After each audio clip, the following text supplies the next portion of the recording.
Bonjour à toutes et à tous, vous regardez BX Foot. Au programme de l'émission aujourd'hui, on va parler du Maccabi Brussels. Le club a décidé récemment de lancer plusieurs équipes féminines, un pari réussi dont on va parler tout de suite avec nos trois invités du jour.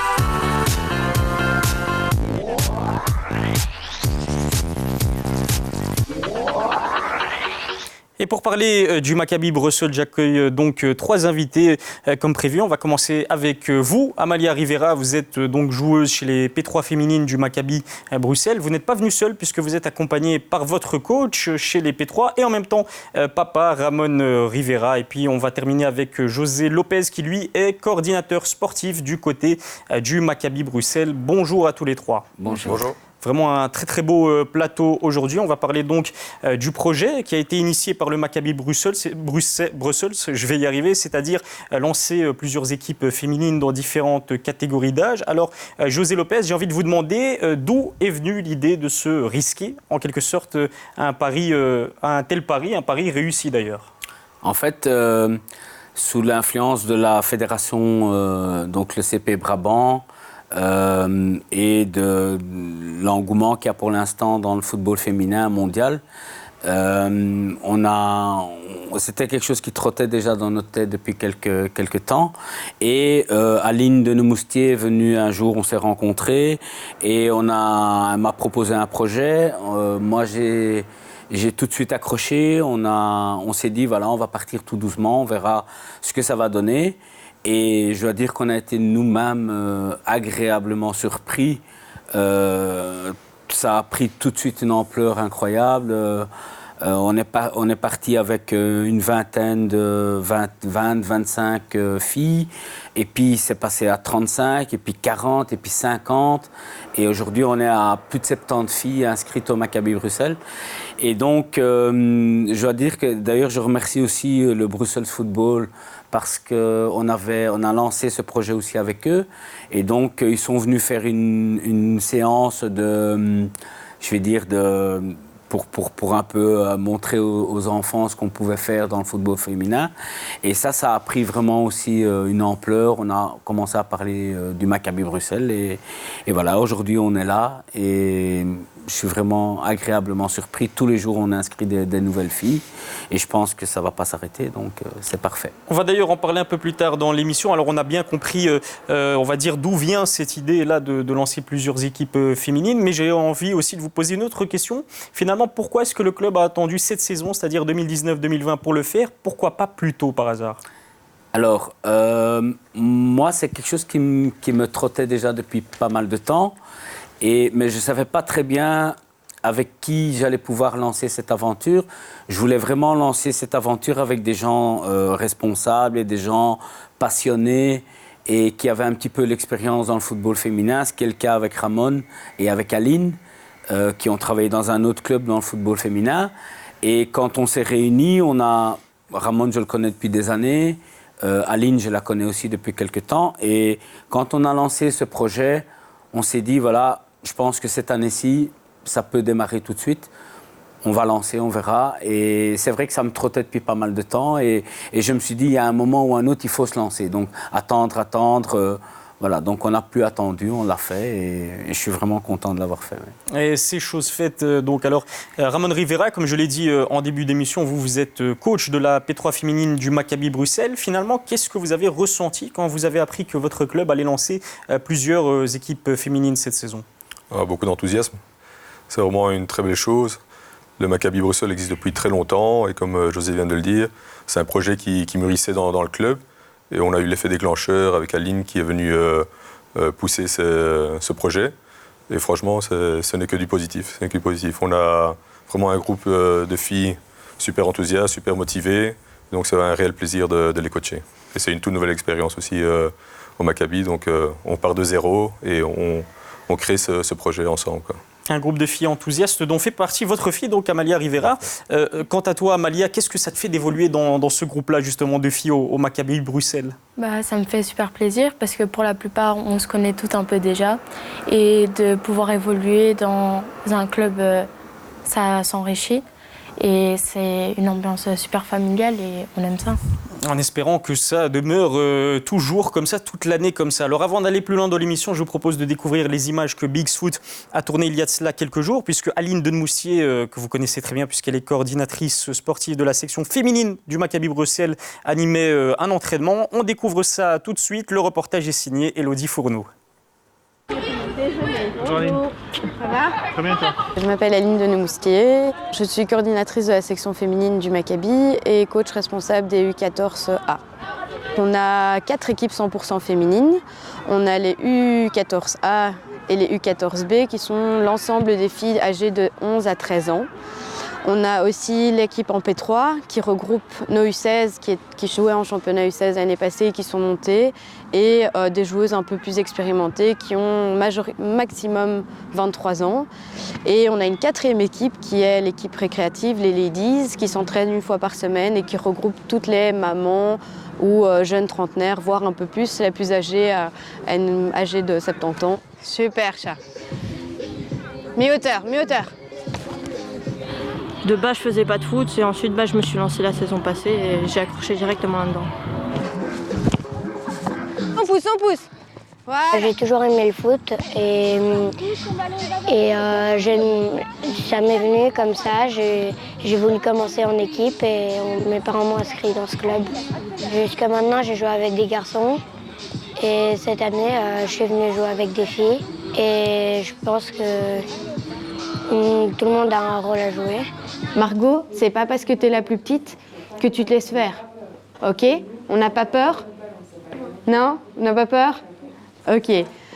Le challenge, c'est de permettre aux petites filles de faire un sport entre filles, mais aussi avec la mixité sociale, la mixité homme-femme, et que tout le monde trouve sa place au sein de notre club. Toutes les petites filles qui viennent tester ou les un peu moins jeunes se sentent intégrées directement avec un esprit familial où tout le monde se fait la bise, où tout le monde se dit bonjour. Les plus âgés de mon équipe, par exemple, aident les plus jeunes. Donc les plus jeunes ne se sentent pas mis de côté. L'équipe première vient régulièrement encourager les plus jeunes. Les plus jeunes vont encourager les plus âgés. Ça permet aux enfants de s'intégrer dans un esprit communautaire, de trouver leur place, de pouvoir s'exprimer d'une autre manière. On n'oublie pas de bien respirer. On y va! Super! C'est comme une deuxième famille et du coup, on va dire que quand on a des problèmes chez soi, ça règle plus ou moins tout vu qu'on peut se libérer ici et rigoler avec nos amis. On voit qu'il y a un élan vraiment de la part des différents comités de clubs et comités provinciaux de vraiment développer le football et de mettre le football féminin entre guillemets à la bonne place. Et voilà, je pense que l'élan est positif, mais il y a encore beaucoup de boulot à mettre en place au niveau du changement des mentalités, que ce soit des parents mais surtout des comités, parce qu'ils ne voient pas d'intérêt financier et un intérêt pédagogique aussi de mettre en place des sections féminines ou d'accepter des jeunes filles qui ont passé 16 ans et de les former à passer 16 ans dans leur club. Il y a un engouement et on ne doit pas s'arrêter là. Même chez nous, au niveau local, on ne doit pas s'arrêter. On doit continuer à permettre à toute petite fille, même la plus débutante ou la moins, on va dire, sportive de base, d'intégrer nos clubs. Allez, filles, direct dans votre match, on reste concentrés. Allez, c'est bien les filles. Mon rêve, ce serait que peu importe le pays, peu importe l'origine d'une jeune fille, qu'elle puisse intégrer un club de football si c'est son désir, parce que c'est un moyen d'émancipation, mais aussi de bien-être pour une jeune fille, si c'est vraiment son désir et son envie de pratiquer du football. On a entendu dans le reportage Aline Denmoustier dire que finalement le football c'était le meilleur moyen pour les femmes, les filles de s'émanciper. Amalia Rivera, toi, qu'est-ce que le football t'apporte au quotidien? Je suis une joueuse de foot depuis quelques temps déjà et voir le football féminin s'agrandir et surtout passer à la télé, ça donne envie de s'inscrire dans des clubs, jouer avec des amis et se former dans une équipe. Alors au sujet des inégalités entre les filles et les garçons dans le football, je vous propose justement d'écouter l'avis de quelques jeunes joueuses de chez vous, du Maccabi, que vous devez certainement connaître d'ailleurs. Le moins que l'on puisse dire, c'est qu'elles font preuve de beaucoup de caractère. Eh bien, on va découvrir ça tout de suite, puisqu'elles se sont confiées au micro d'Élodie Fourneau. J'ai été dans quelques équipes de garçons et c'est beaucoup mieux d'être entre filles qu'avec d'autres garçons. Pourquoi? Parfois, les garçons ont des préjugés sur les filles. Ils trouvent que le foot n'est pas pour les filles. Ils disent que les garçons, ils ont le foot dans le sang, mais les filles aussi. Donc là, vous êtes en train de leur prouver qu'ils ont tort. Oui. Alors, ce qui ressort à travers cette interview, c'est que les filles, encore aujourd'hui, malheureusement, elles souffrent du regard moqueur de certains garçons. Amalia Rivera, est-ce que toi, c'est ton cas? Tu as déjà eu à faire face à ce genre de comportement de la part de certains garçons? J'ai toujours été bien accueillie dans n'importe quelle équipe, mais bien sûr, il y a toujours des préjugés. Qu'on soit plus faible, plus fort, on pense directement qu'on est inférieur aux garçons. Ça, c'est vrai. Alors, si je ne dis pas de bêtises, votre équipe, en tout cas, elle occupe actuellement la 4e place de P3 féminine. D'ailleurs, j'ai envie de poser une autre question qui me vient à l'esprit, Ramon Rivera, puisque vous connaissez très bien votre fille en même temps, votre joueuse de fille, j'ai envie de dire. Quelles sont ses qualités principales et quel genre de joueuse est-ce qu'elle est? C'est une joueuse avec beaucoup de tempérament, très, très appliquée, assez dynamique sur le terrain.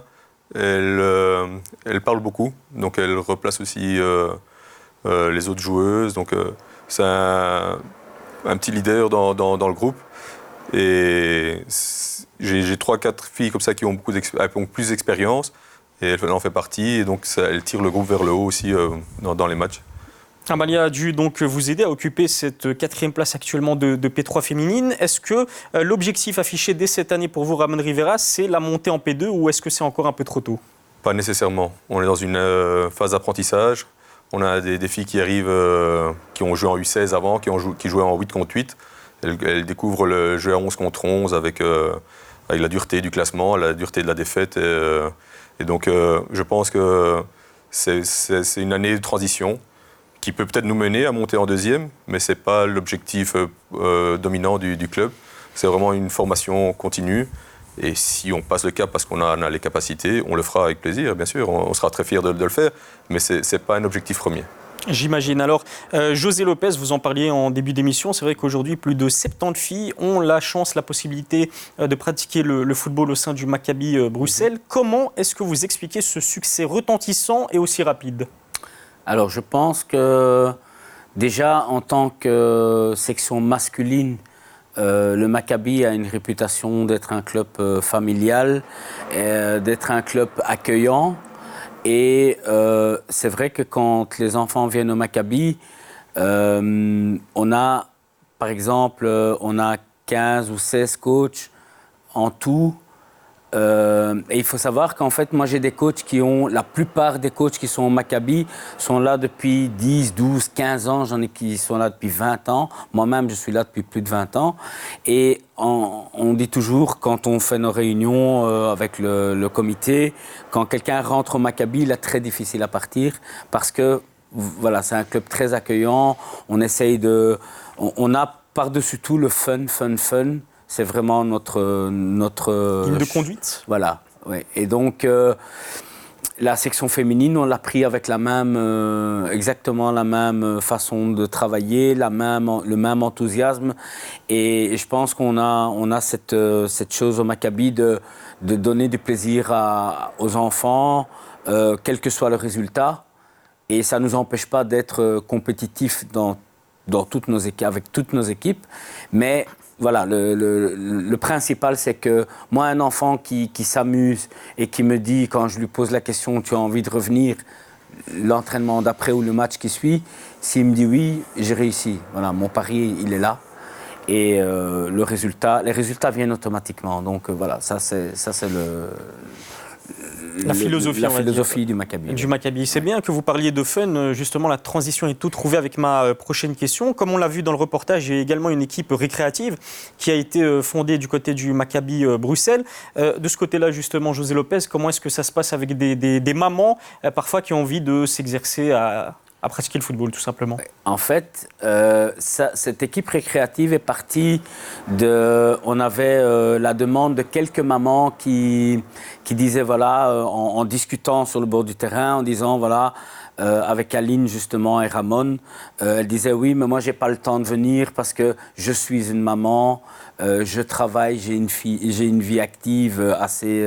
on sait que les mamans qui ont une carrière, c'est très compliqué de trouver du temps pour faire du sport.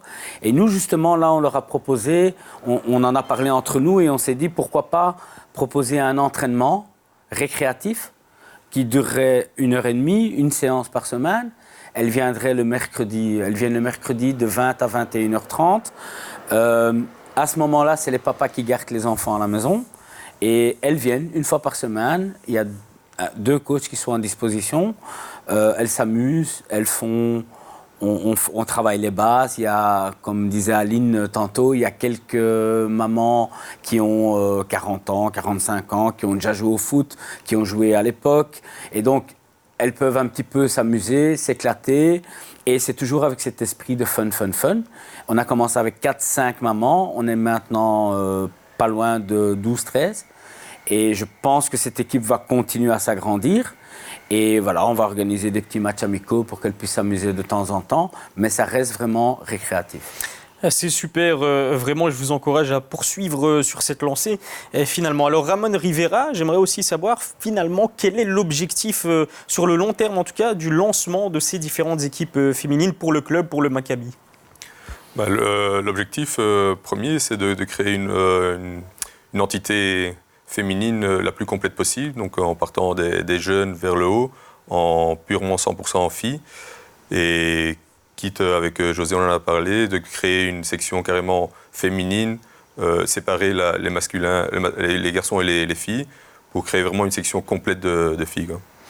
Alors, on arrive déjà à la fin de l'émission et ma dernière question, elle sera pour toi, Amalia. Si des filles nous regardent en ce moment et qu'elles ont envie de faire comme toi, c'est-à-dire rejoindre l'équipe féminine du Maccabi, comment est-ce qu'elles doivent s'y prendre? Tout simplement contacter sur la page web du site, où il y a toutes les informations et des photos d'équipe, où elles pourront avoir envie de venir et demander des infos. En tout cas, c'est sûr que vous leur avez donné envie. Merci à tous les 3 d'avoir participé à l'émission BX Foot. Restez encore avec nous puisque, vous le savez très certainement, il est temps maintenant de passer au geste technique de la semaine. Il nous a été envoyé cette semaine par l'équipe B du Sporting Bruxelles. On va le voir tout de suite à l'écran. On y voit un joueur claquer tout simplement un magnifique coup franc. C'était contre le Polonia Boisfort. N'hésitez pas d'ailleurs à nous envoyer tous vos plus beaux gestes techniques, vos plus beaux buts sur la page Facebook du Brussels Football. On se chargera ensuite de vous mettre en avant ici dans BX Foot. On va terminer l'émission cette fois-ci en beauté, mais ça c'est comme d'habitude avec le classement de l'Iris Elite. Vous le voyez, il apparaît également à l'écran. Le RWDM trône toujours à la première place avec 156 points au compteur. La RSD Jet occupe quant à elle la 2e place du classement avec 110 unités. Et enfin, pour fermer le podium, on retrouve le Crossing de Scarbeck à 3 points seulement des Jetois. Merci encore à tous les 3 d'avoir joué le jeu de BX Foot, ce fut un plaisir. Et puis, merci également aux téléspectateurs de nous avoir suivis une fois de plus. C'était ma dernière de l'année 2019, je vous rassure. Ce qui me permet également de remercier l'ensemble de l'équipe technique qui, chaque lundi, nous accompagne dans cette magnifique émission qu'est BX Foot. Rendez-vous en tout cas lundi prochain avec Kevin Yanker pour la dernière de l'année 2019. On se revoit l'année prochaine. D'ici là, prenez soin de vous.